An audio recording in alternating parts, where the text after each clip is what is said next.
In season 1, she introduced herself to us as being Queen Bee and MVP. But by season 2 of Real Housewives of Salt Lake City, the MVP was staring down a possible 30 years in federal prison. Though the only guilt she admits to is being Shah-Mazing, the jury may hand down a much harsher conviction. This week's episode is The Crimes of Jen Shah.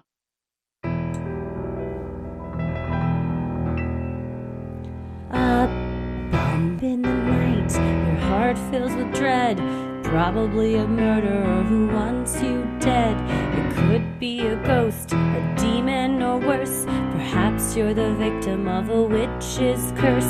It's hopeless, you're doomed. You'd call a priest if you could. You'd rather just listen to Sinisterhood.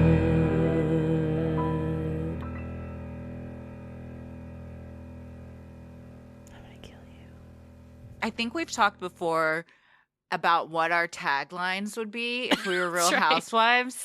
Victoria, friend of the pod, Victoria Yes. Tribble, did a Housewives, Sinisterhood Housewives tagline TikTok. I believe mine was brown recluses can eat my ass was my housewife tagline. I mean, you can't get much more perfect than that. Yeah, True. that's what I was thinking because they change them every year. Mhm. I was like, okay, we need to start doing maybe of our own Real Housewives taglines each year. Every season, yeah. And hold something out in front of us. I think. Oh, yeah, we I hold out a hope- skull. Oh, clearly. Duh. At Yeah. Salt Lake City, it's snowflakes. Beverly Hills, it's diamonds. We had to hold out a skull. If you guys are listening to the show and you don't really watch Real Housewives, we hope this will be a great odyssey into a crime, a insidious white-collar crime that spanned the course of years. And then bonus on top of it, if you do watch Real Housewives, then you will have even more context of who these people are. But we'll lay out their background and stuff because I think for us, I started watching Real Housewives of Salt Lake City only because I knew Jen Shah is in hot water Right. with the feds. Yes, the news came out, and then you went back and watched, Then, having known. Same with same with Erica, though. yeah, So same you with Real knew Housewives. what happened, and even then you were still like, God, I like her though. like It's hard. Erica. And so for people that had watched 6 seasons of her, Mhm. and then that news came out, I think that's why people have been like so incensed, is because you feel like you developed some sort of one-sided relationship, or you really know Mhm. people, even though it's reality TV. It's still all it's not. I mean, it's real to a degree, but There's prompted parts of it, I think. Well, and you're right, because I think also with Erica from The Housewife and the Hustler, which if you have not listened to, I would say go back and listen to, because yet another tangled web of white collar Mhm. crimes. But with Erica, there is even more footage of her basically being as real as they're going to be on the show. And now that's all, the story is changing. Yeah.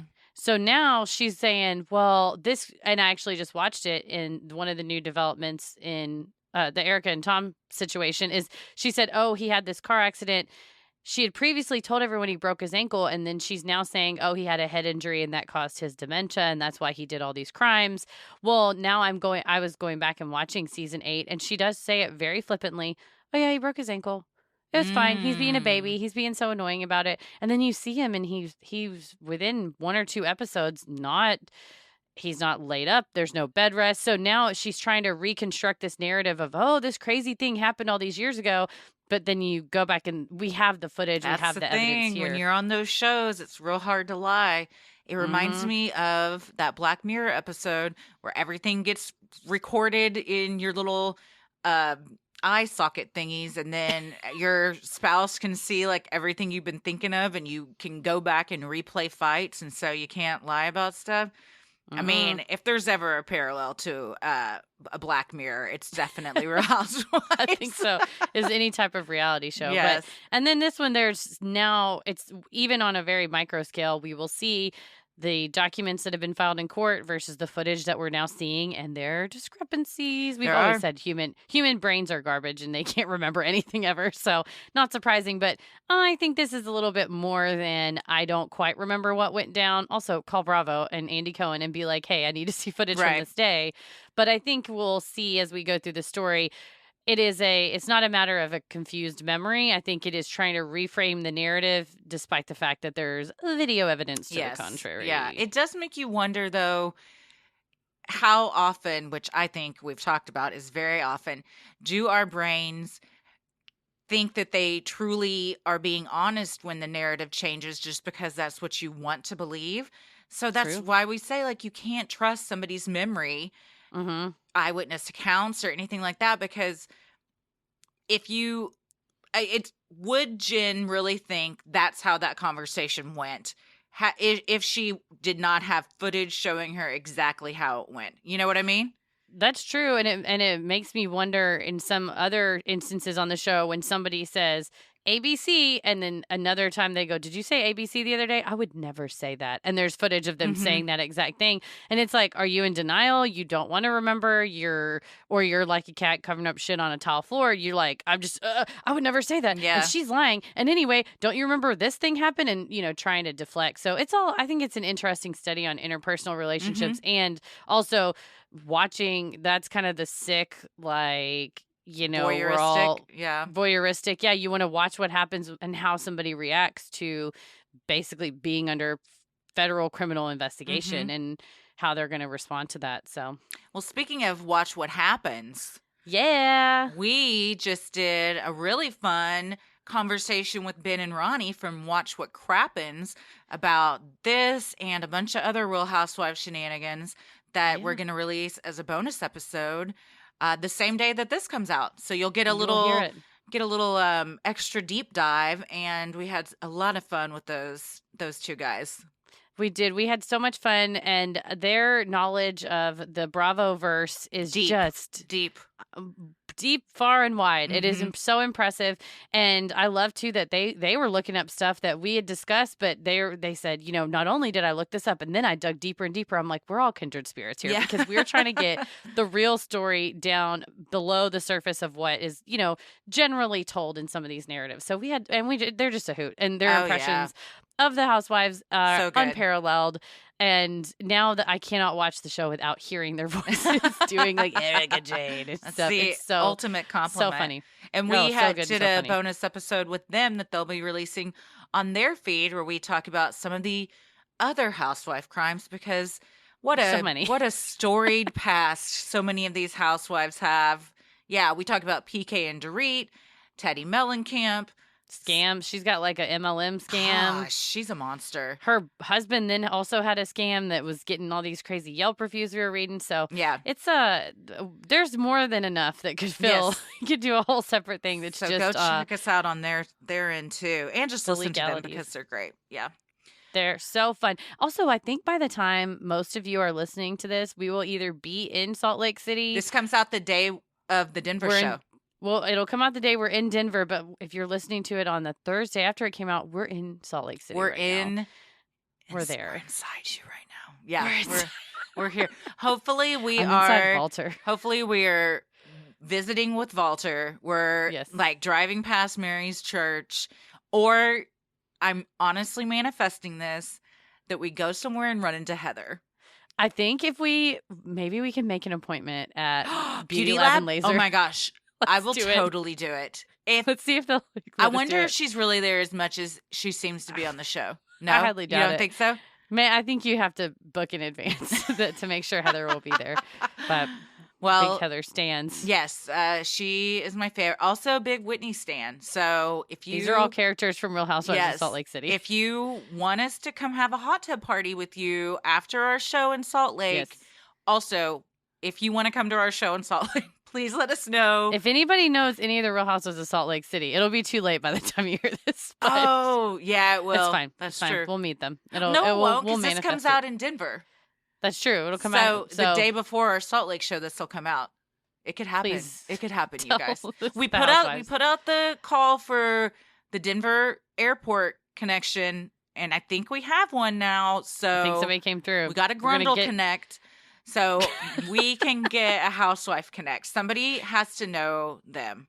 I'm going to get up on that Grundle. That's my dream. And then we'll find the Grundle equivalent of Salt Lake City. I'm going to get up on Walter. That's my dream. Just stoic Walter. He's the best maitre d' in all of Salt Lake City. Yes, well, we're going to be talking about Jen Shah primarily in this episode, and what a Nitty-gritty deets. What a hot mess she is. It sounds like pretty much from the beginning. Yeah. Well, I'm Christy. I'm Heather. And let's get into it. Jen Louise Shah is a businesswoman, wife, and mom who is the breakout firecracker star of the inaugural season of Real Housewives of Salt Lake City. According to the Bravo website, Jen, who identifies as Tongan and Hawaiian, felt like she often stuck out in the traditionally white Mormon world of Salt Lake City where she grew up.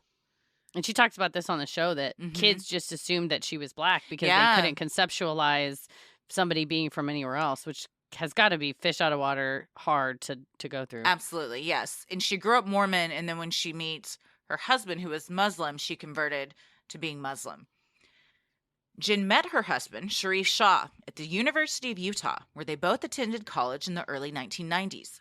Sharif was a strong safety for the Utes before he suffered a career-ending neck injury 3 games into his senior season. The pair then graduated from the university in 1993. In 94, the couple welcomed their first son, Sharif Jr. They later married, then welcomed their second son, Omar. And she's talked about it on the show and then come out in interviews saying it was really hard getting pregnant out of wedlock and having to tell her parents. Her parents lived about an hour away from, or she went to school about an hour away from home. So she said she would try to hide it for as long as she could. But I feel like there's a point in pregnancy. Yeah, they're usually, with me, there very much was a point. But then you hear of those stories where I didn't know I was pregnant. No, yeah. They just go to the bathroom and out pops a baby. It's wild. I watched that show a long time. I mean, I don't know if it's still on. I think it was on TLC, and a young lady was, I think, in high school or college. I think she might have been in college, and she played soccer, and she gave birth during a soccer game on the pitch. She was running. What's the pitch? Like the soccer field. She popped out a baby on the soccer field? She was like running during a soccer game and thought she had a cramp, and she stopped on the side of the field and then was like, and the athletic trainer came over and bent over and had a baby. Holy hell. Can you Meanwhile, imagine? Wait, how old was she? High school? Like I said, she was early 20s, late teens. So like I said, I can't remember if she was a senior in high school. She may have been in college. That is shocking. Oh, that show made me so scared. It's like, what if I'm pregnant right now? Like, you don't know. It's I don't live a life. I don't put into my body what it would sustain another life. It barely sustains my life. That's what's always dangerous about it, is because you're like, damn, for 9 months I was not acting like I was pregnant. I was living it up. So there was no way I was not gonna know. It was, I mean, I was huge. The baby was moving around and everything. But if you carry like really far back or low, or you're larger, you might just not know. And if you're not like trying, or you don't think it's a possibility, you might not even be looking for the signs. If you have irregular periods, I don't know. It's wild though. Yeah. I have to just tell myself that's very rare. I think it is. I mean, well, I will say there's a whole show about it. I do know one person that it happened to. Oh my God. But they were 6 months when they found out. Oh my God. So her delivery date was a month after mine, but she actually had the baby early.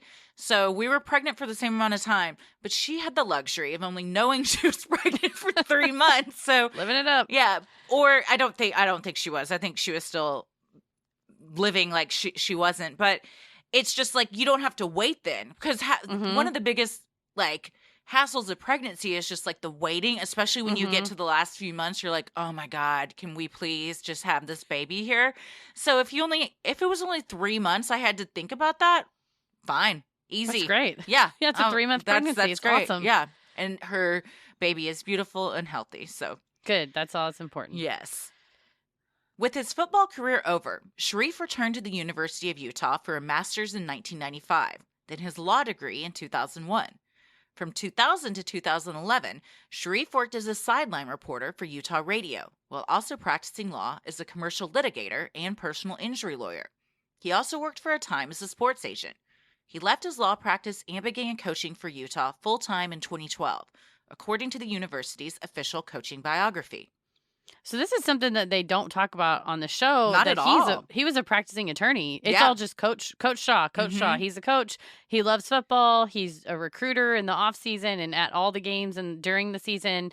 And it turns out, but it sounds like although he went to law school and was practicing, that he never left that love of football behind because he did get his credentials to become an agent. He also was almost constantly on the radio, like talking about football, living it, going to games. So he didn't want to leave that behind, but that's a busy life having. Very busy and two very different lives. When I Yeah. found that out, I thought, wow, that is quite a surprise because they never mention it. And it's just such a different career than sports. You're like, well, I guess I'll go be a personal injury lawyer. I mean, I guess you could have some sports clients. I don't know. Yeah, possibly. And especially if he's a sports agent, being a lawyer would probably help with some of the logistics of that. I mean, for a long time before I was doing this full time, I was a lawyer and did this at night. But I feel like the type of jobs like being a deal lawyer, a transactional attorney, I knew when I would be busy based on pretty much, when deals were going to close. And then, being with legal aid, it was way more 9 to 5. But litigation is a lot of hours. Yeah. And sometimes people file things and you have to respond and there's deadlines. So, damn, that's busy that's life. some dedication. That's some Busy dedication. life. From around 1998 to 2005, Jen worked for Franklin Covey, the organizational planner company owned by Stephen Covey, in the marketing and brand management department of their coaching division. Beginning around 2005 until 2011, she worked for Prosper, a coaching and education company. Following that, Jen worked for Thrive Learning from 2011 through 2013, before the company was sold to another company called Guidance. Jen then worked at Guidance through at least April of 2015. Thrive and related individuals were charged by the Federal Trade Commission in a deceptive telemarketing operation that took millions of dollars from thousands of consumers who were trying to start home-based internet businesses. The matter was settled in 2017. So she kind of starts out at a bigger company and then moves into this world of nebulous services selling. And that's kind of in my past life I did an internship with the FTC, the Federal Trade Commission, of types of things that when your business model appears on the Federal Trade Commission website as like not good, I imagine. new. Yeah. It's like things to look out for. And I'm like, oh, that's exactly the companies that she worked for. Yeah. And then you look them up and the Federal Trade Commission stopped them from doing business. Is it all So, like coaching, starting your own business, people offering to like sell you things to help with your personal business? yeah, and some of them can be legitimate. If you know what you're getting and you're not being promised wild and, unrealistic expectations, there's nothing wrong. I know people that have life coaches Sure. and that's a legitimate thing. But this is a case where they say, okay, if you give us X dollars a month, $50 a month, we're going to give you the secrets to make at least a 100% return in real estate in 12 months. Yeah. Well, that's never going to happen. No. Or it's like, do you want to make $200,000 a year by staying at home and being a stay-at-home mom? And you're like, yeah, of course, doesn't everyone? And then it's like, oh no, I'm going to have to pay a lot of money. Yes. And I mean, that's what the whole LuLaRich thing. Well, know, I mean, all these women thought they were going to get and some did get very wealthy off of it, but very few. And the rest were out tens of thousands of dollars in the long run. And it's one of those things where that is the FTC's purpose, is unfair and deceptive business practices. And when someone is lying for the purpose of A, running their business, and B, getting money, that's exactly the people who they come in and smack with fines and pretty much enjoin them from doing that any further, which is what happened here. But it's interesting to me that the Thrive was sold to Guidance in 2013, but then they don't, just because the company gets sold, the FTC doesn't just go away. They're like, no, we know that you did this from this year to this year. Just because you're like fly by night, shut down the business, start another one, sell it off, sell the assets, whatever, we're still going to go after you. So I think a lot of these, again, it's like any crime. They think, oh, I'm smarter. I can just, I'll be fine. But really, they're going to track you down. And especially nowadays, everything's a paper trail. Yeah, very true. Jen told local TV station KUTV that she was tapped for the Salt Lake City franchise of the popular Bravo show because she is a business owner. She told the station, I've always had an entrepreneurial spirit. I worked in Fortune 500 corporate America for the first part of my career. Then I knew it was time to go out on my own. I wanted to get out and do my own thing and take that leap. She took that leap, and it apparently paid off. Season 1 showed Jen's many, many assistants, including her first assistant, Stuart Smith. In an organization chart dated from 2011, Jen and Stuart are both shown as VPs of business development at Thrive. Yeah, on the show, it's set up that Stuart's like her right-hand man, and does everything as They're far like as little partners, literal partners in crime. But, literal. Coach, you see on the Alleged show, partners in crime. is on the road 90% of the time. So he's very rarely at home. So Stuart kind of fills that role of going with her to events where you would normally take your significant other, or just going out to lunch, but also they clearly are business partners, or he works for her, but it's very unclear on the show what the business is or why she needs, I think, 5 assistants. It's just even more they'll than that. come on screen and it'll say be like Jen's 8th assistant. Yeah, it'll be like, and it's like, I don't even think celebrities have that many, like big time names have that many assistants. She has a whole, and I don't know too, as far as how do you even manage that many people when they're all you have an assistant to manage them. You have an assistant manager. That's what Stuart to does. It's yeah. It's and she calls them stew chains. If you don't watch the show, yes, it's her BFF. She calls stew chains. Even their assistant system is an MLM system. Like you have to coach someone underneath you before you can get moved up to be their coach, and then everything in her life is a pyramid scheme. And it's all ranked too, because it says he's the first assistant. Yeah. This one's the second, and it'll say Jen's 7th assistant. Well, also like you said, he does stuff that is. I guess if you're a personal assistant, you would do this. The recent episode, they were walking the dogs together and picking up poop. Yeah. So it's not just, okay, meet me at the office. It is like intertwined. It's like drive me around, go get me Starbucks, but also, can you send this email to this client? Yeah, it's all over the place, which is why I'm like, why do you need 6 other assistants? I don't get it. I need an org chart of her life. That's what we do. Well, always in head-to-toe glam, Jen is often seen ordering her assistants around her nearly 10,000 square foot mansion, she lovingly referred to as the Shah Ski Chalet. While Jen appeared as the owner of the mansion on the reality series, it was later revealed she was merely renting the $3.9 million property. Prior to when filming began on season 1, Jen sold the actual property she had been living in for just over $200,000, according to the New York Post. I get it that it's a reality show, but I believed that they truly own this house, and I feel like an idiot The because wool I was did pulled not over realize. your eyes. Yes. Because when we talked to Ben and Ronnie, Ben was like, it's actually really common for a lot of the housewives to do that, or they'll rent cars and stuff, which I guess you're like, yeah, because everyone sees this and you're trying to keep up this lifestyle. Erica Girardi was also, they weren't renting it. That was their house, but they were in massive amounts of debt. So, it was still a facade. It's all a sham. Yeah, but it does make you feel like, like with anything with media that's dangerous, you're like, oh, why can't I attain that? Why can't I be that? And you're like, they're not really like that. It's all smoke and mirrors. It's all fake. So then when you start comparing yourself to something that isn't even real, it's like any image on Instagram or, edited stuff, or like you're just seeing the best moments of people's lives. So you get in this real comparative mode and like imposter syndrome. And you're like, well, I'm not that good. Why can't I be that good? And you're like, they're not that good either. Yeah. They are renting this giant mansion, which is gorgeous. Mm-hmm. But now it's watching beautiful, it, like peaked roofs, like tons of glass everywhere. it's like a ski lodge. Yeah, it's gorgeous. Yeah. It's but huge. It's all now. Yeah, I thought, well, she must be doing really well with her business that she bought this house. Well, then at the beginning of season 2, she says, "Well, our lease was up on the first house, so we had to move." And so then, she's kind of forced to confess. Own it, but yeah. The whole time, though, throughout season 1, this is why I kind of got annoyed and felt duped. Was it's one thing to go, oh, well, we decided we weren't sure where we wanted to live, so we wanted to go ahead and rent this beautiful house. But no, it's like, this is our house. Yeah, and I get it, but it's again. Technically she didn't lie because she said it's our house, and if you're renting a place, that's your place, while you live there. Sure. But it was for sure it was put forth as this is real and legit. So maybe I'm just the rube that bought it hook, line, and sinker. And I wonder if the other housewives knew that it was rented, because Ben was saying Yeah. that Meredith also rents.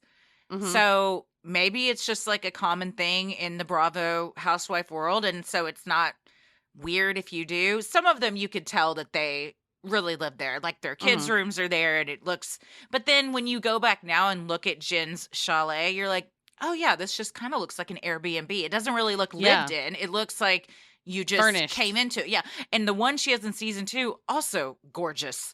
I mean, Mhm. and you still have to be making pretty good money to be able to pay the monthly rent on that. I'm sure Mhm. it's quite a bit, but yeah, she doesn't own it. Yeah, that's what I said. Maybe it's just me. I shouldn't have believed everything I saw Well, on it's a good television. lesson for all of us. Don't believe everything you see on reality Don't compare TV. yourself to stuff because it's all fake. It is. It's all a sham. 100%. Well, still, it was undeniable Jen was wealthy. However, no one on the show seemed to know what she did for a living. Fellow housewife and BFF Heather Gay told Andy Cohen that when she had Jen on her podcast, I asked her for like an hour questions about her business. I never understood it. on the season 1 reunion, Andy tried to get to the bottom of it himself, asking Jen directly. How'd you get so rich? Jen proceeded to describe her business as an advertising platform that helped businesses get customers. Yeah, so he asked directly, and she tells this roundabout way of talking, and everyone's just kind of nodding their head / shrugging. And Heather's like, yeah, I didn't see. I still don't understand it. No. He's like, we take the synergies and we work together with the cross-business efficacies and we make it, it's just all jargon. It's You just throw out these big words and these buzzwords, and it's just enough for you to think, okay, I kind of get it, but not really, but I don't get it because that's just not my wheelhouse. So you don't know enough to be able to argue or ask questions. Mhm. So, I mean, it's gaslighting essentially, but it's smart on her end because you can just say whatever and nobody can really argue with you because they don't know what they're even arguing about. For sure. There's no, Andy's like, oh, okay. Okay. You can't ask sure. a follow-up question. Yeah. What do you ask? You're like, did we just talk in circles? I mean, it's just talking in circles. Like she says so much without saying anything at all. And that's his job as the host, is to get information out of them. But I think when it's so circular like that, you can't even, there's no hope. You're like, you can't say, can you break that down and clarify? There's none. No. When asked by Access Hollywood in November of 2020, where'd all this money come from? Jen told the host, I own 3 different marketing companies, and we do lead generation and data monetization. So it's like customer acquisition. The best way to describe it is I'm the Wizard of Oz. I'm like the one behind the curtain that nobody knows exists, but I'm the one making everything happen. So when ads are popping to you guys, when you're like, how the hell do they know I'm shopping at Neiman Marcus? That's me. I'm making money on every click. Every time you click on anything, I'm making money. Jen went on to explain to Access Hollywood that her success in lead generation allowed her to expand into other industries, like her fashion company, skincare line, and lash line, as well as all different other kinds of investments. None of this makes sense to me. No. She acts like she owns the internet, which I'm pretty sure she doesn't. Bill Gates owns. No, Al Gore owns the internet. He invented it. If you invent something, you own it forever. It's Al Gore. That's a real thing where the selling of personal information, I mean, it's what Facebook does. It's what TikTok does. Literally any app that you're on, if you're ever like, oh, my privacy, you're donezo. It doesn't matter. If you own a phone, Apple does it. Apple listens to you. I said, what's in your wallet as a joke, and I got Capital One ads. Yeah. That's I mean, creepy. have you, we'll talk about ads on the show or something on the show, and then I'll get on my phone later and it'll be like showing me ads for Athena Club. And I'm like, you little bitch, you're listening to all my conversations. Yeah. Or seeing us text each other about it or whatever. Because Facebook reads your messenger messages. Apple reads your text message. Like everybody's reading everything. You have no privacy. Unless you're a hermit and you live in a cave. Ron Swanson style. You don't have any privacy. Just throw your computer into a dumpster, but even then, it's too late. So there is money to be made in trafficking in people's information. That's absolutely something that's going on.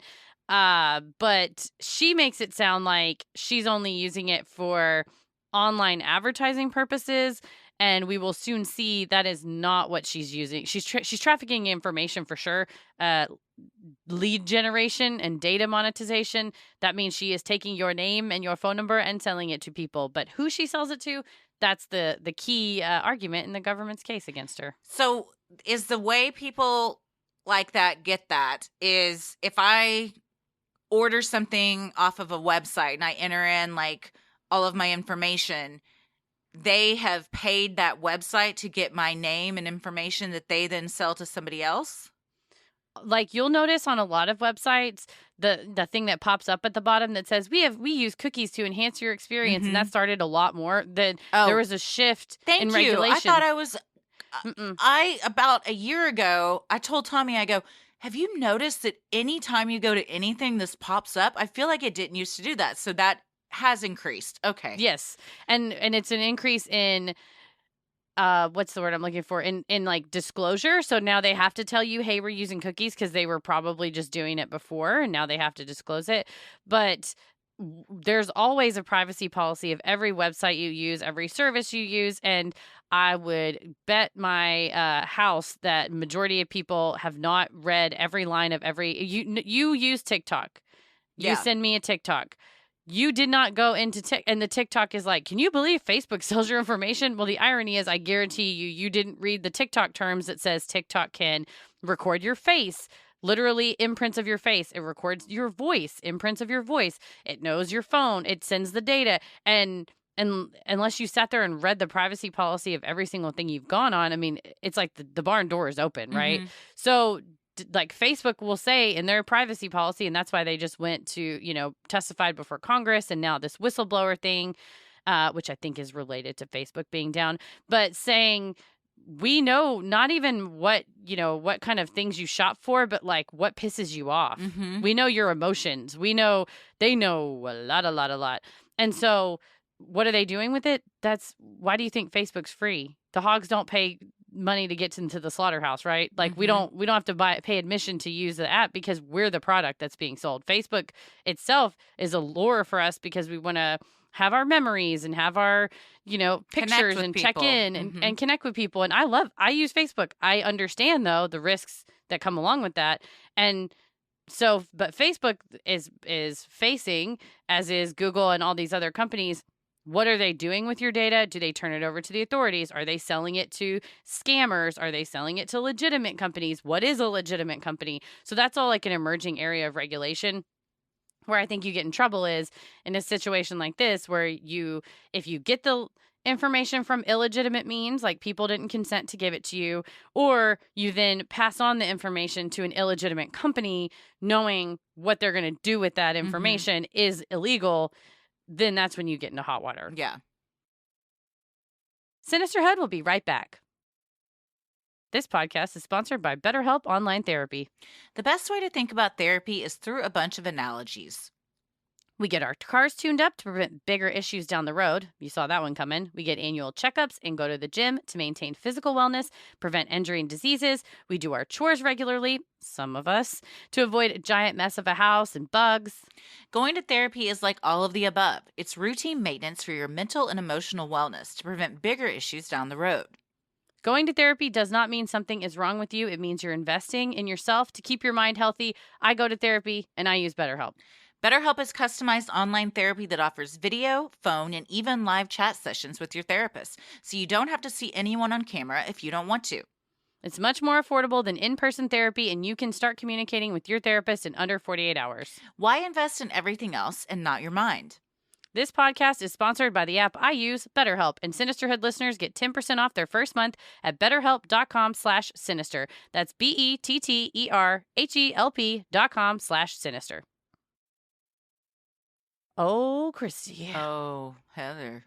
I tried on my wedding dress today. I was there. I know. Gorgeous. And I was able, thank you, and I was able to slip into it silky smooth with both underarms and silky smooth legs because I took a shower right before I picked you up, and I shaved my pertinent parts with my Athena Club razor. So you didn't snag any type of delicate material. No, and I was able to lift my arms up, and I felt all nice and slick. I'm telling you, it's a personal preference. I like to be slick under my pits. Same.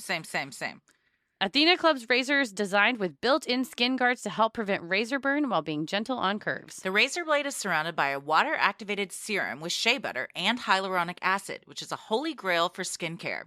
The best part is the razor kit's only $9, and it comes with 2 blade heads, a magnetic hook for shower storage, which is our favorite, and your choice of handle color. And the razor has 6 color options, but they also have black and white razors, which I've never seen before from other brands. I have the rose color, and I love it so much. Also, they now have a lilac. Oh, and we gotta get one. I tried and they were sold out. So we gotta get one. I wish there was a wait list. I'm going to see what I can do about getting a lilac one because I need more than one. I feel like I can keep them in, have one like if you're going out of town or something. But I love it so much. And you have midnight navy, right? I do. Yeah. My navy blue one, but I think I need a lilac one for the road because I like to travel with my Athena Club, but I don't want to leave it behind. Which is what happened, which is why I got another one because I left it in Tacoma. And when I got to Portland, I said, damn it. Because it's and I didn't even shave until my new razor got here. That's how I was like, I will not use another razor. I will wait a week. Sorry, everybody, you can deal with it until my Athena Club comes in the mail. And with Athena Club, you never have to worry about running out of refills or being stuck with dull, overused razors. You can choose how often replacement blades are sent to you with free shipping. That means fresh, ready-to-use razors always arrive right when you need them. And you also have to try their Cloud Shave Foam, which I used this morning, actually. And I have not used shave foam in so long. I was just going wild with a bar of soap. But it's a much more premium experience. And I like it because I can, see where I've shaved. It's fantastic. And it's very satisfying to see, the foam. Yes. Yeah. It's like watching power washing your sidewalk or something. It's great.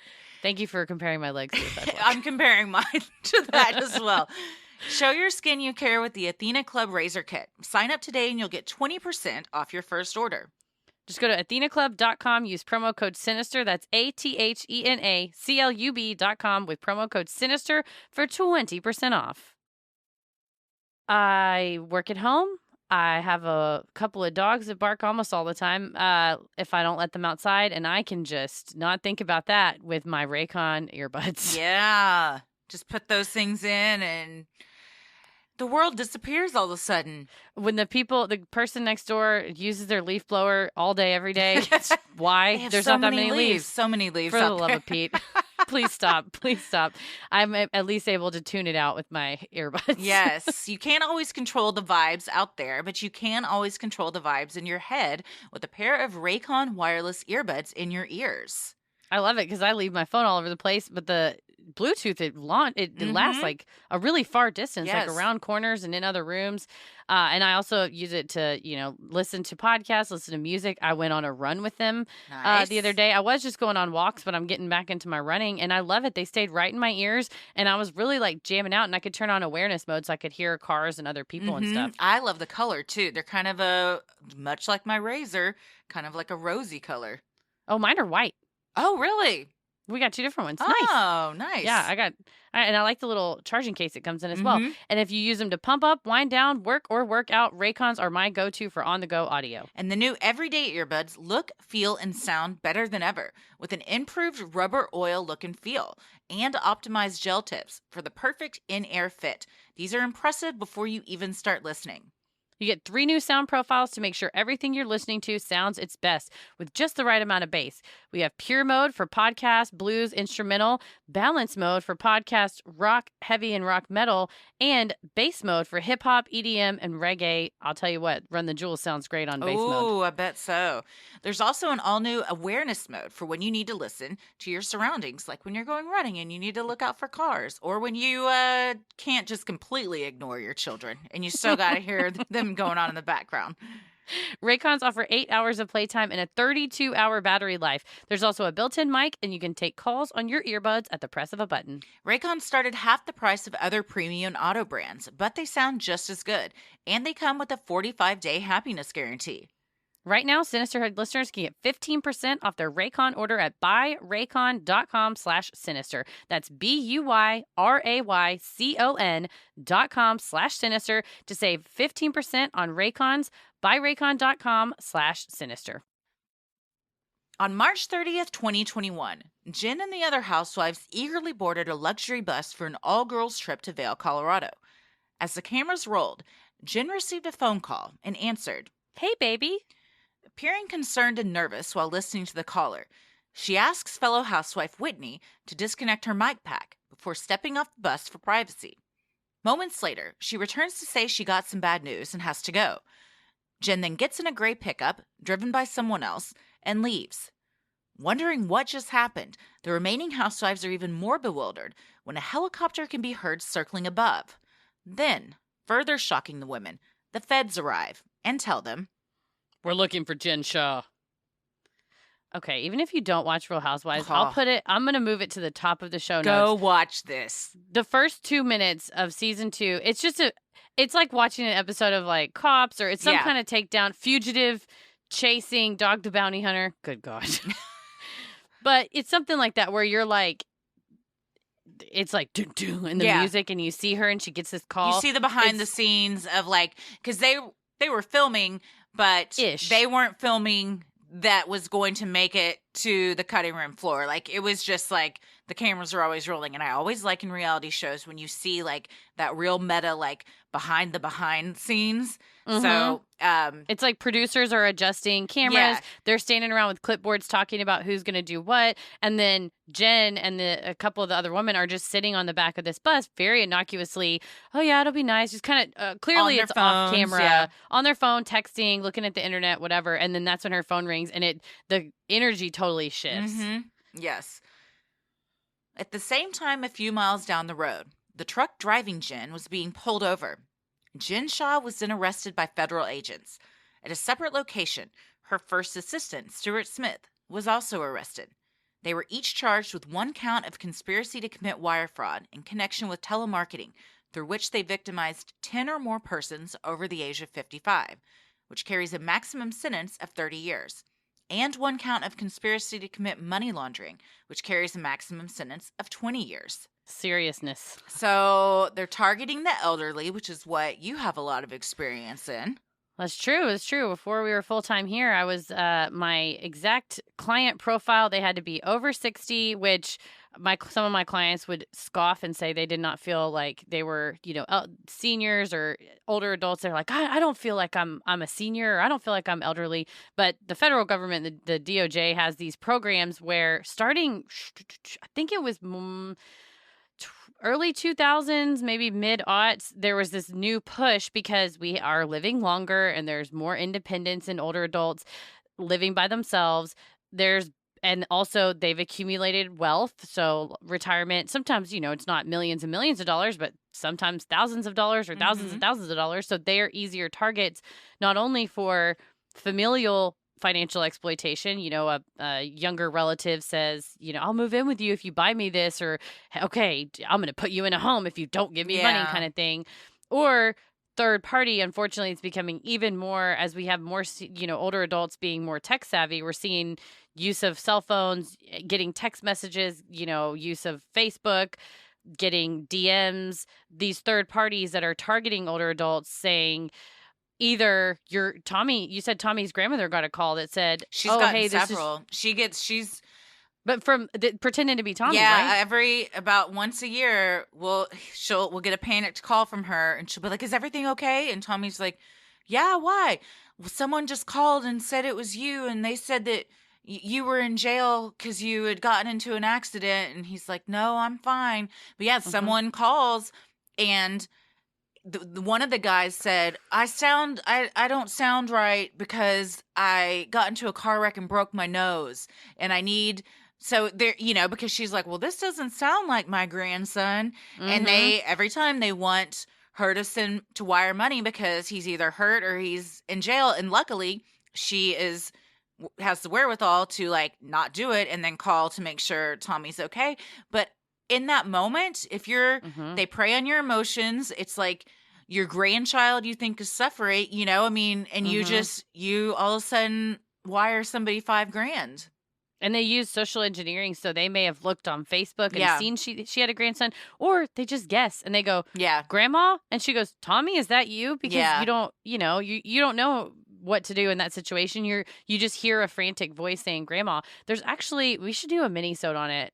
There has been a rash of calls, and it's actually not even older adults. It's of therapists being targeted in California and being told you were supposed to appear at a federal trial as an expert. I read an article from a woman the other day that ran all over San Francisco, I think. Getting like gift cards. Yeah. Falling for it because the person, it's much like the McDonald's scam that we talked about on that mini-sode, where a person with a voice of authority tells you this. Well, I think in this case, it is the opposite, where it's a sales pitch versus a threat. Yes. So that's just as much of a scam, though. And this is what the Federal Trade Commission calls business opportunity scams. Yes. Where, like you said earlier, do you want to make $200,000 staying at home? And if you're on a limited income and you know that your expenses may increase, you want to take care of your family, you think that you might need to go into some sort of a retirement community, then the idea of having passive income where you don't have to leave the house, especially in COVID, it's a great pitch. Yeah, for sure. While it is unclear exactly how Jen and Stuart were found out, an affidavit from a Homeland Security officer alludes to at least 6 cooperating witnesses that provided information that led to the duo's arrest.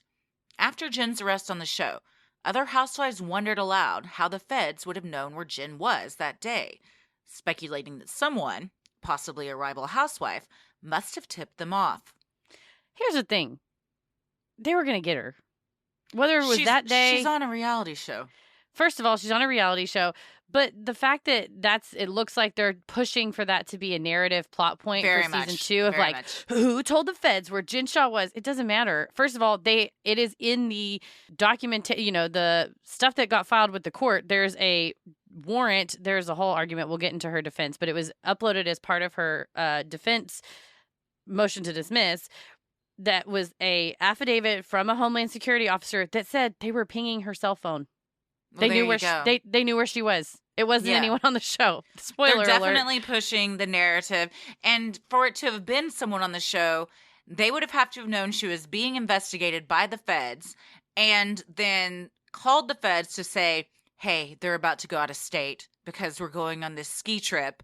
And then the feds all of a sudden show up. Jen has a lot of rivals on the show as warranted rivals. Well, I mean, when someone says they're going to kill you and bury you behind the house or whatever, or throws a glass at your face or drown you, whatever.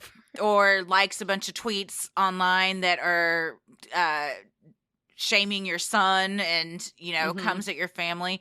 She's kind of a monster. And what's the thing is, I watched this like you watched Erica. So you knew the crime and then watched it. That's how I was with this too. And I was thinking, if I didn't know what she did first season, except for a couple times, I would have loved her. Because she was charming and this big bombastic personality and everything and always down for a good time. But you're watching this now through the lens of, you have all this money and you're doing all of this because you're stealing from people. Allegedly scamming, being charged, older adults. Yeah, by the feds for sure. And you're right that you can't unknow that as you go through and watch it. But yeah, for her to try to ask who amongst you ratted me out. This is part of a wide ranging fraud conspiracy, and y'all can tune into our conversation with Ben and Ronnie. We talk about a little bit on that as well. But this was a case that's been going on for years before they even got a hold of her. I think they just found out that she had stepped in it. Yes. Although the moments leading up to her arrest were shown in the season 2 intro, and Jen painted a different picture in a sworn declaration to the court.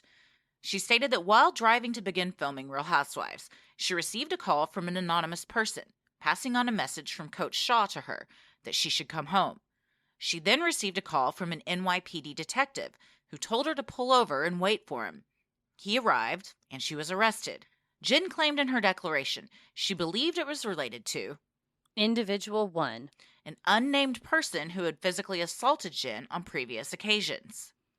And this is where it deviates from what we saw on camera, because she's saying she got an anonymous call when we see on camera her going, hey, baby. Yeah. And then which also is what she calls Coach throughout everything. And Coach is her husband, yes. And so that's maybe an effort to separate her and, separate Coach from culpability. I don't know. Or like you said, maybe she really truly didn't recall where she was. Although I don't know. I've never been swarmed by the feds, but I feel like I would have answered. I would feel like I would remember where I was that day and what I was doing. I think it'd stick out in I have a really bad memory, but I think something like that would imprint pretty quickly.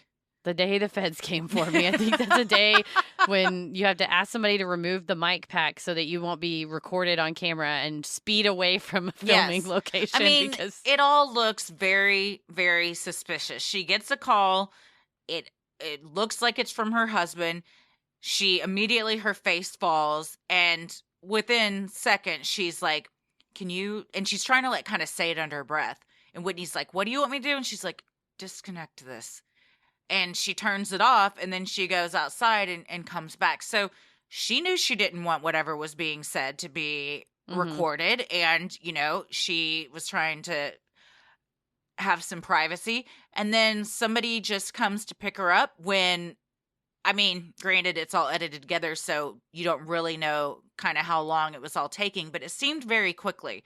So if somebody, whoever called her, knew what was going on and told someone else, you need to go pick her up from this phone tree. They have a phone from tree. This location. So that person's already on the way while she's getting the information from the caller. Because when she says, hey, baby, she goes, no, we haven't left. We're still in the beauty lab parking lot.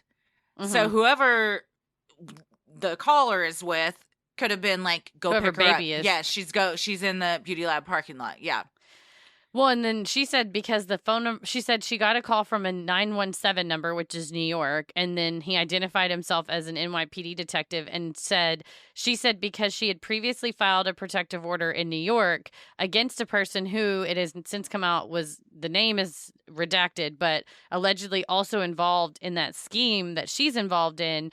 And they've gotten into these physical altercations in the past. She thought, the person had assaulted her in New York, but then also had stalked, assaulted, been around her in Utah as well. So she thought, okay, well, the NYPD is calling me maybe to tell me he's in Utah, but when they came, they handcuffed her. Yeah, so. and that's you. I've never been arrested.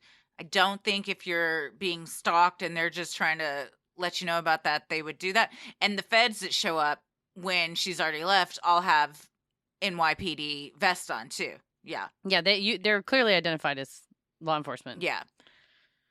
U.S. Attorney Audrey Strauss said in an official statement that while Jen and Stu Chains portrayed themselves as wealthy and successful on TV, they were actually engaged in fraudulent schemes motivated by greed to steal victims' money.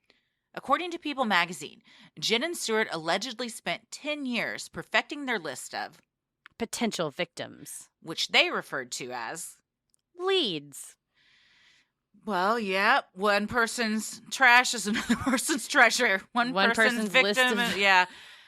This is where I couldn't find really where they were getting the information from. And I still don't know if I have a firm grasp on, is it just like cookies? Like you just buy list of names from some, I don't know, any type of website and then you sell those names?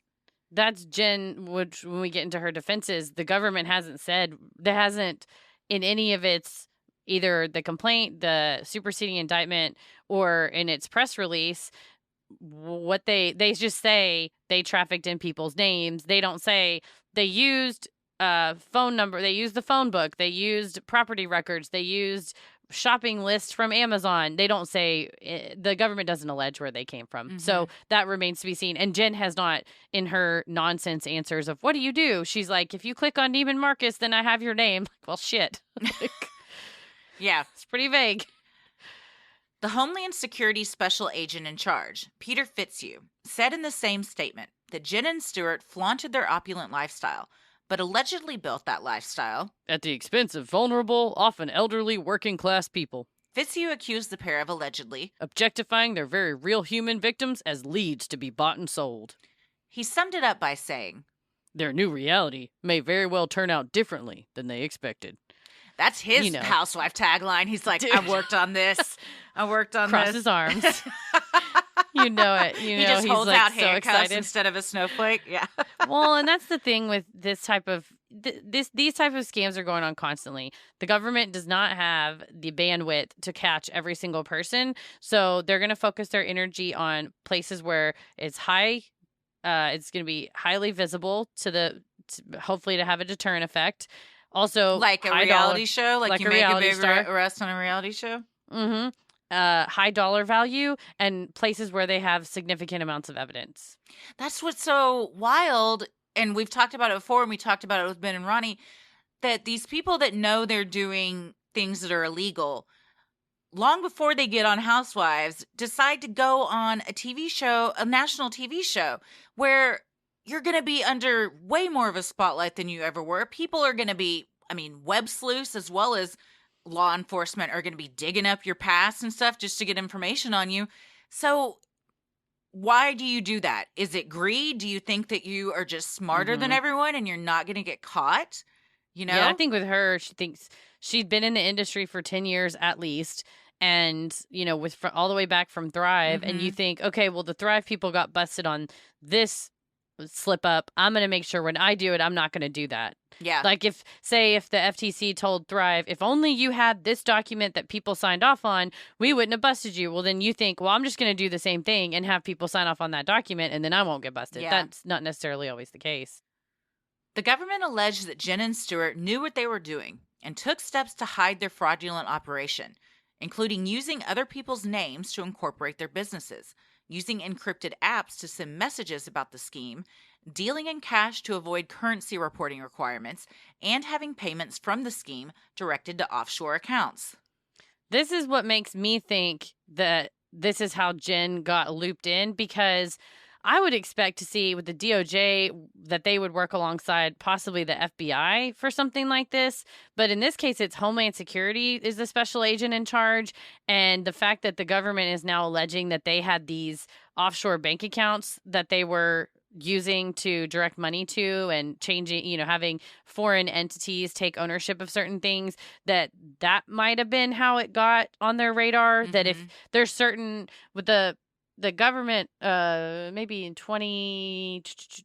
late 2010s, like or late aughts, like 2010 through 2013 ish, around then, passed this big sweeping tax regulation that has a lot of extraterritorial jurisdiction implications, which is very boring and I will not bore you with, but I wrote a whole paper about it in law school because the federal government's basically said, if you're an American citizen and you have dollars anywhere that's not America, we want you to pay taxes on those dollars. And so I thought that's why people put money in offshore accounts, so they didn't have to pay taxes. Well, they used to.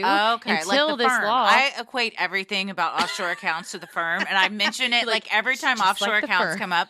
I mention the Cayman Island firm stuff because that's all I know about it. But isn't that why they had all their money there? Because they didn't have to pay taxes? Because that was the 90s, though, right? Yeah. And so, so that's Different what people time. were doing. The Swiss bank accounts. You hear about Cayman Islands, the Isle of Man, Jersey Island, whatever, Guernsey. There's a ton of. So I also did offshore asset protection trust as a class I took when I did my semester in the Cayman Islands. Which, if you're in law school and you don't study abroad in Cayman Islands, you fucking up. That was so choice. Go class to from law 9 to school noon. just for that semester in the Caymans. I'm saying class from 9 to noon, beach the rest of the time. Oh, nice. Dope as hell.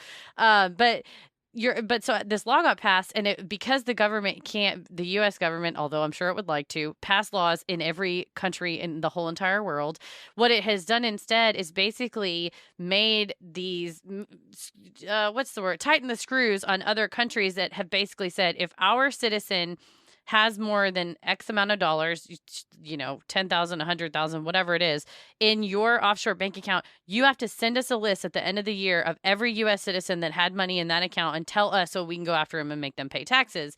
And then there's international, not penalties, but consequences for countries that don't do that, that don't comply with that. And so where before I think, oh, okay, well, I just put my money in the Caymans and nobody knows. Now they're probably the federal government will know about it. It makes it, there are asset protection reasons that you could put your money somewhere else, but I don't think that would, as the state of the law is now, necessarily protect you from paying federal income taxes. They gonna get their money. Is that only money you make in the United States? That's the shady part about it is they want to say, well, if you're a U.S. citizen, then you made that money here. So then some people give up their citizenship and they live 6 months out of the year, Well, that's 6 what I was months going to in say. one day.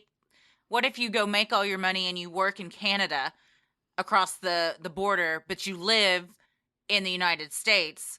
Like, if your money is made in Canada, but you live in the United States, are you still having to like pay United States taxes? I'm not a certified public accountant. I do not. I mean, there's going to be questions of how much did you make? When did you make it? That's an issue right now with remote workers. So say like I'm located in California. I work for company A in California.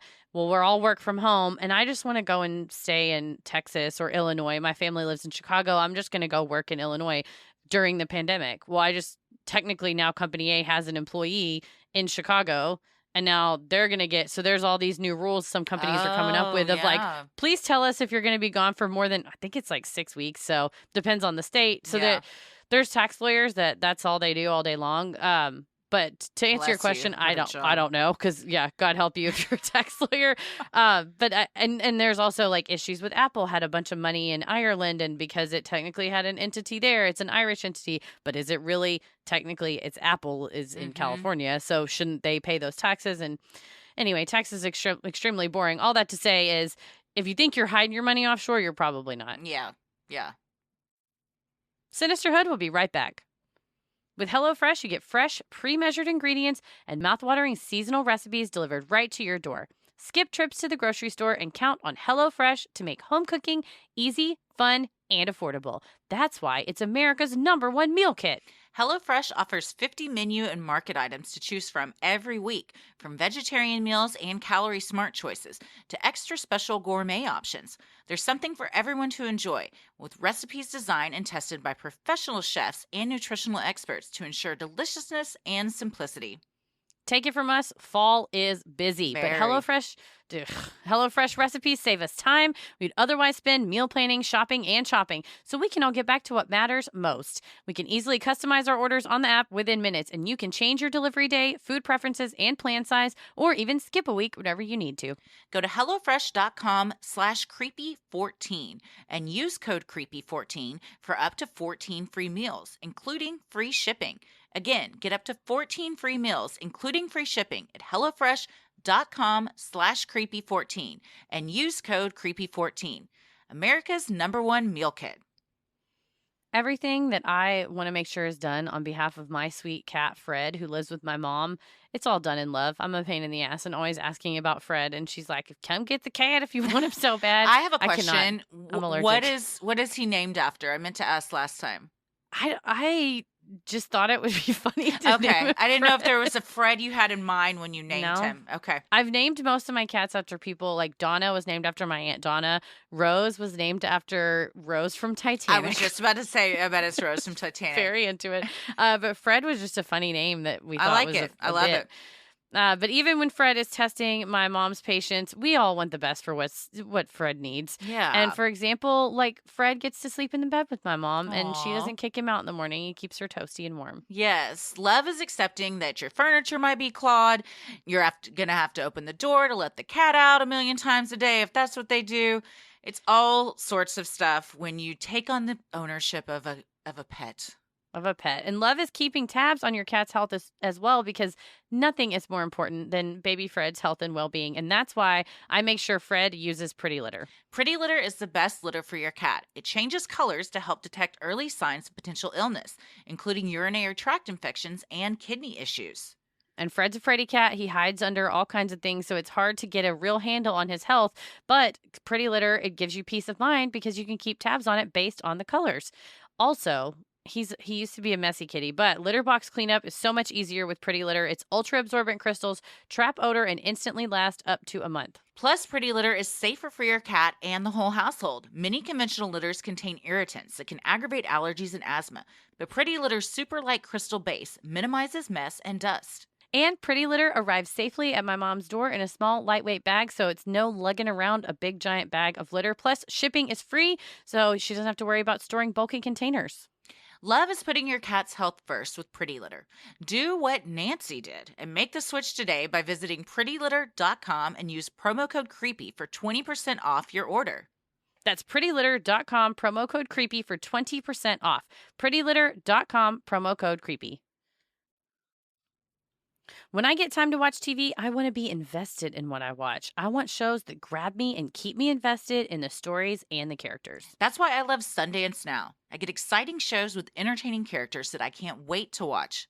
Sundance Now is an ad-free streaming service created by AMC Networks for people who appreciate riveting storytelling and fresh perspectives. If meaningful shows are your escape, then Sundance Now is definitely for you. Sundance Now offers the best of true crime series, dramas, and thrillers from all over the world.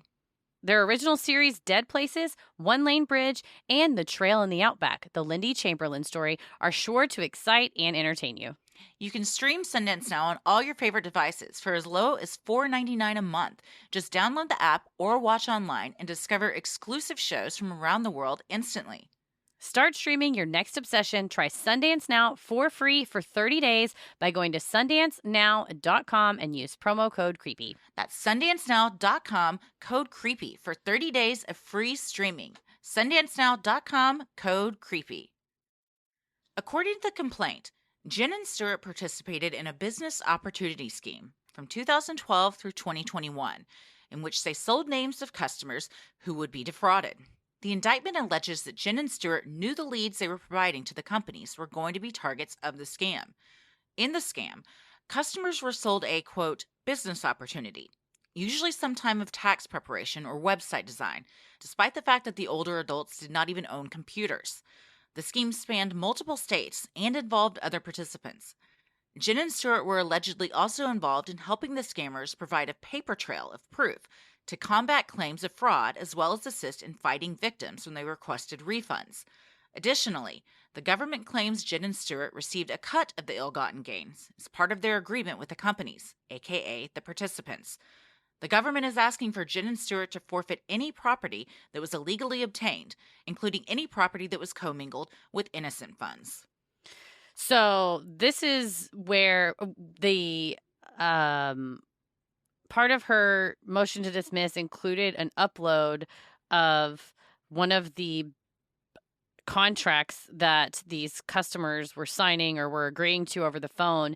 And I sent you a screenshot of it, and it was $8,000. And they promised to set up a website. They promised to set up, so they promised to provide social media coaching, all this stuff, which it looks on paper legit. But if you're selling it to an 85-year-old person that doesn't own a phone, that does anything but call, and doesn't own a computer, that's completely worthless. Yeah. So you technically have sold them services. That's where this is a really insidious scam, because they try to get themselves off by saying, well, we were ready to offer coaching services. We said all they had to do was log into this website and sign up for a time. Well, grandma's never going to do that because grandma don't have a phone. Yeah. And this happened to a client of mine at Legal Aid as well, she was given a website, and she called us and said, hey, they charged me $800. It wasn't this company exactly, for all I know, but she said they charged me $800 and told me they set me up a website. And I went and looked, and technically they had, but they told her also, well, you're going to sell all these computers and iPads, and she didn't. Yeah. And also, this whole forfeiture of property is going to be the real stinger, because in their complaint, in the complaint, they said they want forfeiture of the ill-gotten assets, but if they mix them up in their personal assets, that they want those to get forfeited as well. So if you paid for a house with half stolen money, half your own legal money, that's property's gone. Well, you may be able to, with like hard property like that, you'd say, okay, well, 50% of the house proceeds are it. I mean, if I have a bank account and I put $100 of my money and $100 of, I mow lawns and I get legitimate money, and $100 of the stolen money, and then I spend $50, well, what money got spent? It's all fungible, right? Money is all the same thing. It's commingled. And so in that case, the government wants all 50 of those dollars, because I can't prove, even with an accounting, you can't prove, well, I only spent lawn mowing money. I would never spend the crime money. That's what that $50 is. It's like, no, it ain't. It's, Yeah. So that's where I think it's going to be tough for her and Coach, especially if they have joint accounts. Yeah. Which might be why she is now saying that Coach was not the person that called her, that it was somebody on behalf of him because she's trying to not get him tangled in this. Yeah, hopefully they have separate bank accounts. Well, and like we were talking about off air, something that comes out in season 2 is that in between season 1 and season 2, when they weren't filming, he contacted a divorce lawyer because of just issues she has separate from all of this. But they do not get divorced and they stay together. But we were speculating, like, do you think they may stay together so he doesn't have to testify against her, because you don't have to testify against your spouse? Yeah, and that's, who knows? I mean, if you watch season 1, they have a tumultuous and volatile relationship because they are, I mean, he's a lot more even keeled, but there are times when she is screaming, throwing things, crying. He's also rarely home, and he concedes that. And she says in the, on the show, this really, this is a strain on our marriage. It makes me feel like you don't love me. He missed, while he went to the wake, he did not go to her father's funeral, and that really hurt her. And so, I don't think it's a sham to say we had marital problems. No, not at all. The world saw it. But on the flip side, there may be some benefit if he knows something that staying together would be beneficial to them. And he used to be a lawyer. So that's another reason I thought that was very interesting, because it hasn't really come out. I haven't seen any articles like, did he know or not? But as long as this was going on, and as they were married before this even started, and he has a background in law, it would be hard for me to think he didn't know what was going on. Well, and during some of the previous, both Stuart and Jen have both previously testified in deposition, or given sworn depositions in FTC matters and Federal Trade Commission matters for previous employers or previous companies they were somehow affiliated with. So they've both had to hire lawyers before. They've both had to go in and swear and do a deposition before. So it's not a shock that all of a sudden the feds are coming calling. I would be shocked to say, oh, I didn't know what she did at all. It's like Tom and Erica. Erica can't say that she didn't know because she had been deposed years before too. So she knew something was going on. And they've been sued and yeah. Jen's lawyers have made several claims in her defense and asked for the case to be dismissed. First, they say her Miranda rights were violated. When she was arrested, Jen signed a document voluntarily waiving her Miranda rights, but now claims that was a mistake. In an affidavit to the court, Jen claimed, "My contact lenses, which were in my eyes, were dry, and I did not have my reading glasses, so my vision was blurry, and I was unable to read the paper in front of me." Come on now. Well, and like, it's come out now that the cops were like, okay, here's some saline, let her fix her contacts, and then went back to it. So even while this may be true, you fixed it, and then they also just read them out loud to you. And she concedes that in the declaration that they unhandcuffed her from the chair to which she was handcuffed. So it was a custodial interrogation, which is when someone has to be Mirandized, as if you can't leave. You're held in custody. They're interrogating you. You're entitled to your Fifth Amendment right against self-incrimination and the right to have a lawyer present. And before questioning the suspect, they have to be informed of the rights, and you can waive those rights, but it has to be voluntarily, knowingly, and intelligently. And this ticks all the boxes. Having dry contacts, I mean, pretty much like you have to have, in order to waive the Miranda rights, you have to have a full awareness of the nature of your right being abandoned and the consequences of the decision to abandon it. So they asked her out loud. They showed her the paper. Despite having dry contacts, she later didn't her contacts were quenched after they gave her the solution. I think it's pretty clear that she would understand the nature of the right as well as the consequences of abandoning it, because in the totality of the circumstances, she was upright, aware, wasn't drugged, they look into the suspect's age, experience, education, background, intelligence. She's a boss woman, right? She knows everything. She's the Wizard of Oz mastermind behind the curtain that she bragged about. But kind of the question is, does she have the capacity to understand the warnings that they gave her, which is plain language. You have the right to remain silent. You have the right to an attorney if you can't afford one. I mean, she has the capacity to understand that. And then she knows if she goes on and talks that she in hot water. And the problem is she talked to him for like an hour and a half after waiving her rights. Just shut up. Yeah. Just shut your mouth and ask for a lawyer. Get your lawyer on the phone. You probably have one, so just get him on the phone. For sure. Not only that, she thought she may be in danger, not in trouble, which is why she freely went with officers.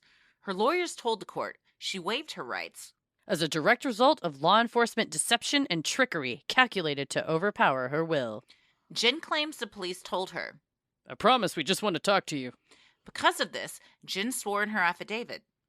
I was at this point very confused and emotionally off balance from the strange series of events, and I thought I may have been the victim of false identification. Why would you jump to that conclusion? First, she thought that this person in New York that had abused her before was back in the picture. Now she thinks she's the victim of false identification. Everyone, I imagine, is emotionally off balance when they get arrested and the feds show up while you're filming a reality show. Yeah. You're not. The whole thing is off thinking balance. Clearly. The whole situation's off balance. Yeah, no, that of course you're emotionally off balance. I don't think that that's a reason for, her to say that she was not voluntarily and knowingly and intelligently waiving her rights. And also, the cops in all 50 states are allowed to lie to you in interrogation. That's just that's part of one of the push in, police reform, law enforcement reform, should they be allowed to. But saying, while yes, they said, I promise we just want to talk to you, they put her in handcuffs. Yeah. So read the room. Yeah. If it's for your safety, they're not going to put you in handcuffs. It's sticky because, I feel like that's how you get a lot of false confessions out of people too. They shouldn't be allowed to lie. No, yeah. Yeah. So, I don't disagree or that she was emotionally off balance. She's emotionally off balance throughout the whole show. So I'm sure she was like confused and scared and everything, but that doesn't mean that she didn't know what was going on. Yeah, and especially, again, if it was, I've just been running this business and no one's ever talked to me and I don't know anything. It's like you've been deposed and understood the ongoings of that company that you're previously engaged with. Maybe you thought, oh, well, worst comes to worst, I'll just get a fine by the FTC and told not to do this anymore and I won't go to jail, which is what her lawyers have asked. Or basically said, this is not something that rises to the level of criminality. This should be a civil matter with the Federal Trade Commission. We don't know why jail is being put on the table. But, if you thought that, you thought wrong. Well, maybe because of what you said earlier, of like they go after people where it's going to make an impression and she's a public figure. And if she goes to jail, then maybe that would scare others into not doing it. And we're all talking about it, right? I mean, and if it was just some, random sales floor runner that's stealing people's information or even legally getting people's information and scamming them, we would just be like, oh man, that sucks, it happens a lot. I probably would have talked about it at my previous job as like a public education issue, but it's not the same when it's tied up with a celebrity-ish. Yeah. Her lawyers also say the government's allegations are too vague. Her defense attorneys have an issue with the government claiming that Jen is accused of working alongside unspecified co-conspirators in unspecified places, selling unspecified products and services to unspecified victims, while laundering money through unspecified accounts with unspecified financial institutions at unspecified times over an 8 or 9 year period. Her attorneys also took issue with the millions of documents of evidence turned over to them by the government. That is way too many unspecifieds. I think they were doing that to really just twist the knife, drive it home. It is vague when you read the superseding indictment, when you read the government's, they came out with, those statements that we talked about earlier. It is vague. It says she worked with some people in a scheme doing this. And under the Federal Rules of Criminal Procedure and the Fifth Amendment, you have a right to know what you're being charged with and what you're being, alleged of doing. They've gone back and forth on this. But because I think the government's playing it close to the vest, that's kind of what they try to do up front, because they shouldn't though. They should tell you we did this on this day and this time.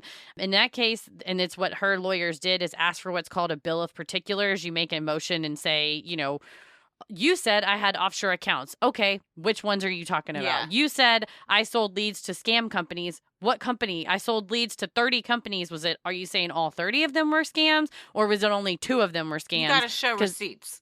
Yes, that's exactly what a bill of particulars is. You go, Your Honor, the government hath not provided its receipts. Do they make it that vague because they're still collecting information and they don't want to pigeonhole themselves into one thing, so they do it really vague so they can add more stuff as they go? Possibly. And as they discover more stuff and Yeah. they look into more things. So it's not right, though, because we do have a Fifth Amendment right to know the charges against us. It's in the rules of procedure and everything. But the judge said it was fine. Yeah. The judge later rejected these arguments, stating Jen was read every Miranda question aloud, meaning her dry contacts were irrelevant. Her motion to dismiss was denied. Yeah, they had asked to suppress the contents of the results of search warrants, which was like pinging his cell phone, checking emails. They also asked the government to turn over exculpatory evidence as well as what's called Giglio evidence, which is material that will show if there's any law enforcement misconduct. But there's a law that got passed, in the last 5 years or so. That's the Due Process Protections Act. So that's all that stuff's going to be turned over regardless. And the government's already said, oh, we'll turn all that over. They know Brady is a Supreme Court decision. And we talked about it in Clemente Aguirre, I believe, where the government has to turn over something that could possibly prove your innocence. As for this excess of documents, I mean, they said it's 227 gigs of material, including 1 million separately designated documents with multiple pages, 36 hours of audio and video recording from 500 different sources, including hundreds of thousands of pages of financial records, Google Drives associated with hundreds of accounts, and more than 400 electronic devices. Just from her and Stewart? No. So this case was filed before she got involved. That's why her indictment is called a superseding indictment, because I think it was late 2019. There were 10 defendants on these similar kind of issues, and the government has made a connection between her and the defendants that have already been charged and have now come out saying, Gotcha. Yeah. She's connected to this. So when you look up her case, I got kind of thrown when I went into Pacer, which is the online record system to pull all this info, that it said a different name at the top. Eventually it showed like down, it says the U.S. government versus blah name. And then there's a whole list of other names and her name was on there. And then I was able to filter it just by her name. But at first I was like, oh, that's not right because that's somebody else's name. And then when you look into it, you're like, oh no, she's being attached to a wider scheme and controversy. So in that case, do you have to pay the piper for other people's misdeeds, or are you just going to be charged with like the stuff you did? Well, so she's been charged with a conspiracy to commit wire fraud and conspiracy to commit money laundering. And so, I mean, the conspiracy is all about making an act in furtherance of the conspiracy. Like, they can't get on you for just thinking that you wanted to launder money. They have to show that you opened an offshore bank account, or that one of the government's allegations was that they started opening entities in third-party names, like family, friends, other names and stuff. And so the government may point to that. So the question, too, is that she's like, I'm innocent. I didn't do anything. What they're charging her with is not necessarily scam. They're scamming people. They're charging her with these money laundering, wire fraud. So what they've selected a very narrow thing that they have to prove, although then they were extremely vague in their complaint. But like you said, I think that's probably because she, they want to play their cards close to the vest. Yeah. Jen's cousin, Danny Felipe, tried starting a GoFundMe to pay for Jen's defense. The now-deleted fundraising effort claimed that the Shahs had already spent $138,000 in legal fees and were seeking $2.5 million more. According to the Daily Mail, Jen herself liked her cousin's post when he shared the link to donate. And yeah, they took that down. People are commenting like, you're fucking trash. Like, this is terrible. You scammed people and now you want our money too. This is just another scam. How would, if they're as wealthy as they claim, why would you need other people's money to pay for your legal defense? That's a great question. I mean, $2.5 million is a ton of money, but to them, it seems like that wouldn't be I mean, the way they portray their lifestyle, it seems like they would have enough to do that. This, I think, of all things, as well as Tom and Erica and the Housewife and the Hustler, shows us that a lot of this stuff that we're watching, it's not the reality is not real. That it's a house of cards. That we're being fed a line. And you're right. If they're so rich, why do they need, $2.5 million for this? I think the text of the GoFundMe was like, this is the sick part. He's like, she's being wrongfully accused and millions of people are wrongfully accused every year. Okay, let's not equate. Yeah. Let's not conflate. Nah. Someone who's been, exonerated after being locked up for decades and losing, the prime years of their life. Yeah.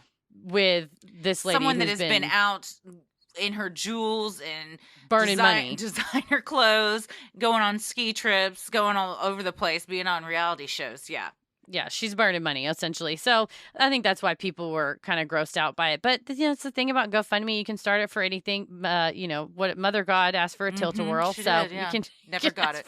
Yeah, she didn't. Our poor Mother God, she's on the big tilt-a-whirl in the sky or underground, depends. Yeah. The reactions to the allegations from Jen's co-stars have been mixed. However, several have remained by her side. Heather Gay told Andy Cohen on Watch What Happens, "I have one job, and it's to be Jen's friend. That's it." Gay also revealed that she had her suspicions Jen was involved in something shady, saying, "I knew her business was unsavory when I was her friend, so why would I change it now that it's public?"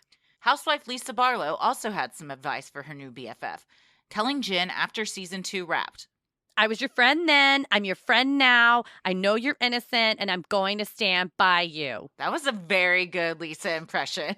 Thank you. I was like internalizing Lisa's voice right now. I was your friend then. I'm your friend now. now. I love I know this. You're innocent. She's always losing her voice. How? I love this. She's just screams screaming all the fucking She screams, time? "I love this" all the time. God. That's another super clip. I'll put that in the show notes. Even if you don't watch it, it's just a woman walking around a house I going, love this. the new Shah. It's the house. It's isn't it Jen Shah's Yeah, it house? is. Uh-huh. And she's going. So you get a tour of the Shah Chalet 2.0, where the love rest of this this. money's going. Oh, I love Jen, this. I love this.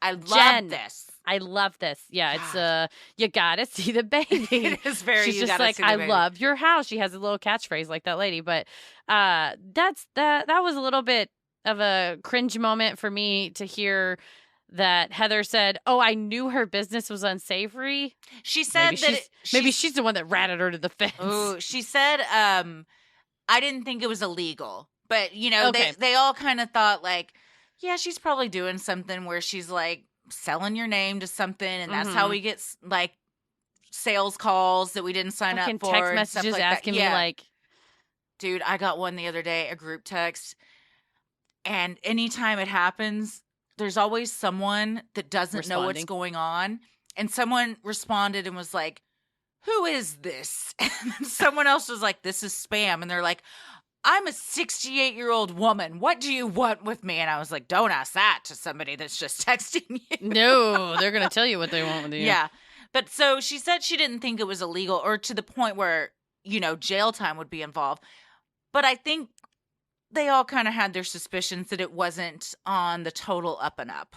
And it is gross when you think about that of like, oh, she's like the reason why you get those calls that are like, your car warranty is under. God, every day, I mean, I don't all think day. she is, but definitely getting those calls from a human that says, "Oh, hello, do you want to, start a business? Like, we just need $8,000 Yeah. from you. We just need your bank account." If I had $8,000, I wouldn't need to start a business because I No. probably have a job where I'm making money. Yes, I could invest it in something that's not a person on the other line. Jen also maintains she is innocent. She pleaded not guilty and was released on a $1 million bond. She is not being detained pending trial. However, she is no longer allowed to engage in telemarketing and not allowed to leave the state without approval from the pretrial officers. She was forced to surrender her passport as well. Jen is also not allowed to use a credit card, obtain a new line of credit, or contact her co-defendant, Stewart, who was also pled not guilty. Her trial was originally scheduled for October of 2021, but has been pushed out until March of 2022 due to COVID.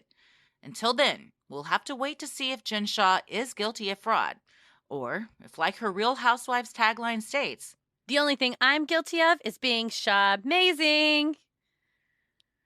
She doesn't sell that line very well. She has Shabulous, Shah-Mazing, Shaboom. I heard there was like a bunch of them in the one I was watching last night where she's talking to one of her assistants about the party she throws for Coach, which she ruins. She absolutely ruins. Well, I went because, she said, I made all this money and then I invested in a clothing line. And I thought, oh, okay, well, I'll go see. Because another woman on the show, her son Brooks has a clothing line and it's only jogging suits. And I want one. I think it's only one. It's only one. It's like a black jogging suit and I desperately want one. It's a nice looking jogging suit. It's so cute. It was just, they had a fashion show and everyone was wearing the same Everyone had jogging suits on. But I want models. one. I need to. Maybe they're in a store or something in Salt Lake City. Oh my gosh! And I can find one. Merida's store is there. We got to go to Merida's store. We could go to Merida's store. We could get a face mask. We could get a face mask that's all yes, jewels. The rhinestone. Or I'm sure it's way out of my league, but she has a jewelry store, so I wonder if there's a tiny little thing I can get from there, like a charm bracelet charm or something. Yeah. Oh, we should go. I'm gonna look up what it is. I bet because that'll be open. That and stop by Beauty Lab. Beauty Lab and laser. If you're like, can you laser our faces? Well, yeah. So what do we I looked up. Well, I would say I looked up her fashion line, and it's all T-shirts with different Shah catchpasses on them. It says like Shah Squad, Shah-Mazing, and I was like, this is a T-shirt shop. This is not the same. You wouldn't even wear this. Don't. No. Yeah, this isn't a fashion line. This is Redbubble. We can all do this. It's not impressive. Yeah, I think I can't imagine she didn't know what was going on here. Yeah, and I think that's the problem is they're going to try to connect her with this ongoing case, which they mentioned the name of the ongoing case in one of I think it was during her arraignment. They said, Your Honor, this is like I think it's Carbachi case, which is similar of like selling names, selling information. And so I think the government's probably went after her thinking she's not going to want to deal with this. Mm-hmm. She'll plead out. We'll settle it, but we want to put a stop to this because this has become, like the fellowship I did was all about helping older adults who have been financially exploited. So stopping scams targeting older adults is a federal government priority. And so the Federal Trade Commission can definitely fine you, but to really show that the government's really, really serious on stopping crimes against older people, they're going to throw you in jail. They're going to make an example out of her. Yeah. So that's the thing is conspiracy to commit wire fraud and then the conspiracy to commit money laundering. They just have to prove that they took a step in furtherance of those acts. And it sounds like, with all this information that the government has essentially dumped on her lawyers, they're going to have to go through all of it and figure out what exactly she's being charged or, what exactly she's being alleged to have done, the specific acts, the specific accounts, the specific counterparties. Will the victims see any money? Not usually. That's kind of the rough part. There was a settlement, like when I worked at the FTC for my little internship, it was a phone company where people had signed up for daily horoscope texts. Oh, yeah. And they were not aware that they were getting a $10 a month charge. And some people had been charged $10 a month every month for like 5 years. Dang. Well, the government can go in and shut down the company, but a lot of times the money's been spent up. And if they can find who the victims were, they may try to some recompense send it back. But for the most part, not usually. That's kind of the tough part. That was the toughest part of the job as helping the seniors who had been financially exploited is you can try to go after the counterparty, but a lot of times the money is spent up on, I don't know, leopard print tracksuits and ski chalets and whatnot, that it kind of already gets spent. So do you think that's hard? Coach knew? That's a good question. I mean, maybe, him being gone as much as he is, as far as we've seen on the show, and then looking at his past resume where he constantly had like 3 jobs at once, it may be that she said we have a FaceTime marriage, we get on FaceTime and talk to each other. So it may very well be that, he has a separate account, she has a separate account. That's not unheard of in marriages. And if he's not home that much and is only... he's not home so much that he missed her dad's funeral. Yeah. And that they only talk on FaceTime because he's so dedicated to this football team. It could be that he didn't know. I mean, on the flip side is he's a lawyer, and at some point, do you say, "Well, what have you been doing? Like, what is your job?" Wait, you got deposed by the FTC? What's happening? Even if they had joint accounts, I mean, she doesn't claim to not have a job. So if he sees money coming in, I mean, it could just be, oh yeah, that's just what she makes at her job. And she's like, business is good, and that's why we have this much money in the account. That's true too. You know, he can't trace it back or whatever. I have noticed in season 2, they do a lot more shots where she's doing like work stuff. Like on one, she's like, Stu, the deal with the CBD company came in. Can you handle this email? And then there's another one. I'm like, she's trying to like show everybody that this is all legit and on the up and up. And I'm sure she asked or demanded like, I'll be on season 2 if these shots are in there. Yeah. Show me sitting at computer and typing. Yes, absolutely. So she got her wish though, because they are trying to show that more. But yeah, because in season 1, even if she was in her office, she was like trying on outfits. Mm-hmm. Well, doing less business. We're going to be in Salt Lake City next week, so maybe we'll run into some of these guys and get some answers firsthand. But before that, we are in Denver. The day this comes out, listening, October 13th. October 13th. We're talking to you from the past. You are in the future, which is now your present. And someday later, when someone else is listening to it, it'll be their past. Wow. Isn't time crazy? But we'll be in Denver at Comedy Works downtown Denver, October 13th. And in Salt Lake City, we're going to be at Wise Guys Jordan Landing on October 14th. We have got some good topics for you guys that Tickets we cannot are still wait. Available. Tickets are available. We can't wait to see you. And then for our Texas friends, San Antonio, October 26th, we're going to be at the Laugh Out Loud Club. Dallas, we're going to be here October 27th. It's sold out, but we added a second show in Dallas. If you're in or around the Dallas area, November 2nd. And then on my birthday, we have a couple tickets left for the Houston show on my birthday, October 28th. So fun. Come see us live. Come see us live. We love providing Sinisterhood to you at no cost, so if you like what you hear, consider supporting the show by donating to our Patreon. We're a small operation, creating the show for you by researching, writing, recording, and producing it ourselves. Any amount is sincerely appreciated and helps offset the cost of making and hosting the show. As a thank you, you'll also get some sweet perks like ad-free episodes, a Sinisterhood sticker, membership to our exclusive Patreon Facebook group for those enrolling the Airwaves tier, special shout-out on the show, monthly bonus mini-sode, and patron-exclusive audio and video content, including Am I the Asshole, relationship advice, we just did a personal Am I the Asshole? Some good ones. Personal relationship advice.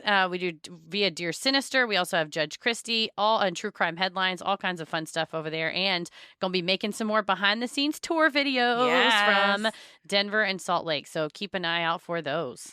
You also now have the fun perk of access to our Discord server, where you can connect with other fans in real time and discuss the latest in true crime, share personal ghost stories, or just post adorable pictures of your pets. We'll also be hopping on occasionally and hosting monthly Q&As where you can ask us all your burning questions. For patrons not in the U.S., you also have the option to pay in pounds or euros, saving you the cost of the conversion fee. Annual memberships in all tiers are also now available. If you select this option, you will be rewarded with a free month of membership. For more details on all of this and specific member tiers, visit Sinisterhood.com and click Patreon on the top banner. And make sure you stick around after our sign-offs to hear your shout-out. So many of you have been tagging us in pictures of you sporting your sweet Sinisterhood merch. We've got so many cool pictures of people in their tour shirts. We've also got folks in the Racerback tanks, which I have both of them. And the Don't Tell Me to Calm Down was featured on BuzzFeed for all the goth kids at heart. So I wore my Judge Christie shirt out the other day. I do. I've worn my Judge Christie shirt out as well. Would you wear a shirt that said your own name on it? Absolutely. I wore a Judge Christie shirt when I put in my notice at my old job, and nice. I texted you and was like, representing. It was a Zoom call too. They were like, get out of here, kid. But if you want to get cool swag like t-shirts, mugs, totes, and clothes for your kiddos, go to Sinisterhood.com, click on shop in the top banner, and do not forget that through the month of October, we are donating all the profits from all of our merch sales to the Center for Reproductive Rights, a great organization that's working tirelessly in the courts on behalf of people with uteruses in Texas and elsewhere who need access to reproductive health care. The best thing you can do to help us grow is like, review, and subscribe on Apple Podcasts or wherever you listen to your podcast. And please tell a friend who you think would like us to check us out. It means so much to us and really helps podcasts like us get more exposure. You can follow us on Instagram and Twitter at Sinisterhood Pod and like us on Facebook at Sinisterhood. Christy? I am on Twitter at Christy or GTFO and on Instagram at Christy M. Wallace. Heather? I am on Twitter at MCK versus the world and on Instagram at Heather versus the world. As always, the devil rules the airwaves. Keep it creepy.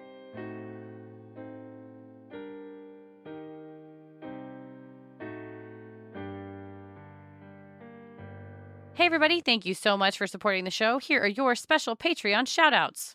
Andrea Grabner, Jera Romosco, Chandler Elliott Fila, Kara Donahue, Robin Wilson, Jill Stouffer, Olivia Jensen, Angela Kirk, Christina, Chelsea Spear, Kaya Wunshi, Leah, Jennifer Blades, Michelle DeLeon, Vicky, Marie Ioder, Adrian P., Katie Zanowski, Jeanette Burson, Charlotte Parrish, Bianca Bernhardt, Chelsea Elm, Nicole Morrison, Jess, Carolyn Smith, Alex Peck, Caitlin Morden, Madison Luck, Lisa, Kelsey Knutson, Jody Warenshold, Steffi G, Haley, Brittany Falconio, Alana, Henna, Aaron Neuanner, Kristen Bent, Nicole, Donna Webdell, Megan Fountain, Ashley Woods, Inga, Melanie Hall,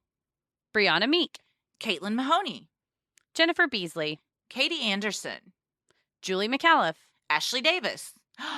Aaron Aguilar, my brother, High Proof Designs. I love you. Thank you for supporting the show and us always with all of our cool laser engraved stuff that you always do for the show. You are the most amazing, and I love you. You are. I love you too. Thank you so much for the support. Ellie Dougherty, Mackenzie Swart, Jacqueline Trudeau, Kay Pickett, Emily Quilter, Becca McSweeney, Kelly Ruiz, Luz, Megan Freeman, Nicole Ray, Katie O'Keefe, Brianna Kimbrough, Kristen Ashmead, Melissa Lopez, Krista, Angelina Rupert, Samantha R. Hatcher, Sarah Musawi, Colton, Zoe, Emily, Nicole Carey, Justine Goforth, Abigail Shagara Moeller, Kyla Khan Styla, Lily Pop, Bree. Victoria Gerstorfer. Thank you guys so much for supporting the show. We hope we pronounced your names right. We sincerely appreciate all of your support, especially during these trying times. Stay safe, stay healthy, and keep it creepy. Sinisterhood.